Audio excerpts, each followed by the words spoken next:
Friday night high school football game in West Virginia turned into the latest battleground in the polarization over President Trump. Brooke High School was celebrating Patriotism Week, and its football team was going to play a Pennsylvania team from Pittsburgh, Perry High School. So some Brooke students created what they thought was a clever banner in red, white, and blue.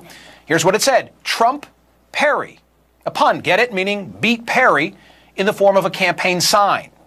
Unfortunately, perhaps what they didn't factor in is that the student body at Perry, roughly 75% black, Brooks, 95% white.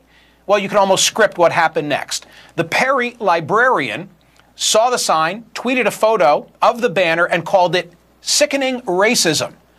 Brooks' superintendent responded with a letter apologizing and calling the banner insensitive, intimidating, and offensive, adding, quote, policies were not followed by the school's administrators to ensure a climate free from bullying and harassment. This had some Brooke County parents calling for the superintendent's termination, and some teachers wearing red, white, and blue in solidarity with the students. At a board meeting last week, protesters lined up outside the district administration building, calling for the superintendent's firing, saying she's labeling her own students as racists. The meeting was full of passion. You say that it wasn't intentional, that I'm not sure where the environment of harassment or bullying, by your definition, not mine, by yours, was created. Trump has a lot of meanings, but right now in today's society, it means to me as a black person, division, separation, hatred. The Perry parents was so they was just so messed up, I felt their pain.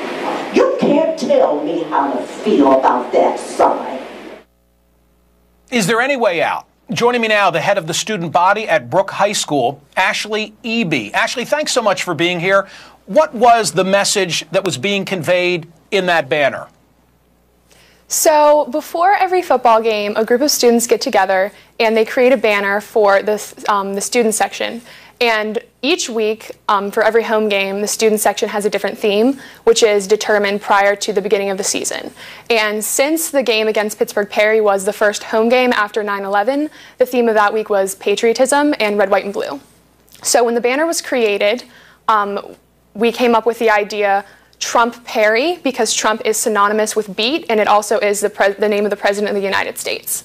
So whenever the banner was being created, there was no intention of offending anyone. But once we saw that people reacted the way that they did, we understand that it could have been taken as offensive, and we apologize for that. However, the student body wanted it to be known that that was not the intention of the students who made the sign, but we are sorry for it. I'm sure that the Brooke players knew who they were about to compete against. Did the Brooke students know the racial composition of Perry? In other words, did they have any awareness of the fact that this was a school coming to town that was 75% black, in contrast with the composition of your school? Did that enter the equation? Did that enter the thinking in any way, as far as you know? As far as I know, it did not. I was aware that Pittsburgh Perry was a part of the Pittsburgh Public School District, so I wasn't completely sure of the demographics. However, I was under the impression that there were a higher concentration of black students at Perry than at Brooke. However, in Brooke High School, it didn't really even cross our mind because, the students who made the sign did not have any racist intention. So whenever we found out that it was taken that way, we were kind of, blown away and taken aback, because that's not what we meant. But as far as I know, no one was 100% sure of the exact demographics. Right. So this was your school relying on the definition of Trump, meaning, a winning card, a winning hand, beat Perry, not to say, hey, Pittsburgh team, 75% black, you're now in Trump country. You're Correct. now in West Virginia. This is hostile turf, so to speak. Yeah, we would have had the sign regardless of who we were playing, because it didn't cross our mind that it would be taken that way. It was merely a play on words, as in beat and the President of the United States, given that it was a patriotic game. Okay, so the librarian for the other school catches wind of this the following day. She sends out that tweet that I've already shown the audience, where she regards it as sickening racism, and then it takes on a whole life of its own in social media, as you know. I found most interesting the fact that your school superintendent apologized and said, hey, it was insensitive, intimidating, offensive, and then used the word bullying to describe that sign. Do you know whether students were taken into account, consulted before the superintendent responded and put that word out? Students were not consulted, and that is the source of the outrage within our community and within our school. Within the apology, there was absolutely no mention of our intent. And we did not have, bad intentions. We did not mean to send a racial message. So whenever Mrs. Shute issued the apology, calling it the sign insensitive and intimidating and saying it was a harassing environment, the students and the community were concerned because we know that that was not the case. We are very welcoming of Perry High School. There was no problem between the players or there was no taunting by the student section, and it was a good environment. So yes, students were not taken into account whatsoever. And as student council president, in my several attempts to call student council meetings, my requests were not met. I asked that we could have some kind of open discussion to kind of mitigate the tension because students were very upset and the community was upset, and no one took my requests. So. Okay, so here's what I'm hearing from the very poised, I might say as a compliment to you, the very poised president of the Brook student body. We sure as heck didn't mean it that way.